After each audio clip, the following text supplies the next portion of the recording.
Shalom, Sidra de Vaetranan, 5e montée, une voix incessante. La Torah décrit dans notre 5e montée la voix divine des 10 paroles ou 10 commandements comme une forte voix qui ne se répéta pas.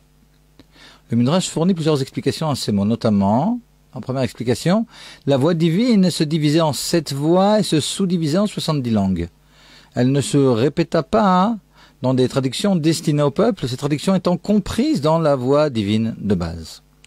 Deuxième explication, la voix divine ne se répéta pas, ceci signifie qu'elle ne s'arrêta pas. Elle se poursuivit constamment et c'est elle qui se dévoila aux prophètes puis aux sages des générations qui suivirent. Il y a une troisième explication selon laquelle la voix divine n'avait pas d'écho, mais là nous allons nous pencher sur les 2 premières explications. Le Talmud au traité Shabbat enseigne que le mot Anochi, premier mot des 10 paroles, n'est autre que l'acrostiche de la phrase Anochi, Ana, Nafshi Ktavet Yavet. Moi, mon âme, je l'ai écrite et je vous l'ai donnée. C'est ce que dit finalement Dieu dans ce Anochi. En d'autres termes, le don de la Torah n'est pas uniquement le don de quelque chose de théorique, d'un texte, mais c'est finalement le don de Dieu lui-même au peuple d'Israël. Lorsque le juif étudie la Torah, ce n'est en effet pas uniquement avec un texte qu'il se lit, mais avec Dieu lui-même. Le Midrash qui précède, selon lequel la voix des 10 paroles se poursuivit au cours des générations, donc c'était la deuxième explication de cette voix qui ne se répéta pas. D'après cette explication donc de cette voix qui se poursuivit au cours des générations, c'est d'elle que furent inspirés les prophètes puis nos sages. Et donc on comprend l'importance extrêmement grande de toute la Torah qui a été dévoilée au fur et à mesure des générations.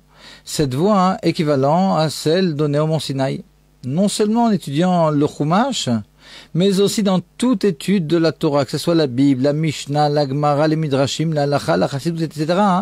Le juif se relie directement à Dieu dans la mesure où finalement il n'y a pas de différence entre la voix de base qui est la voix de Dieu où Dieu se donne lui-même et puis les voix finalement qui sont destinées aux prophètes et aux sages et qui vont nous être transmises par la suite.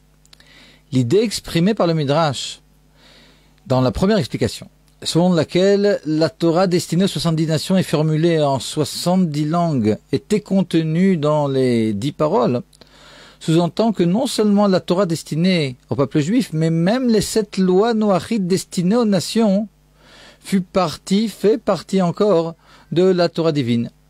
De plus, explique le Rabbi, étudier la Torah dans l'une des 70 langues, comme ce que nous faisons exactement de façon précise à cet instant, n'est autre que dévoiler la voix divine dans les niveaux les plus bas de la création.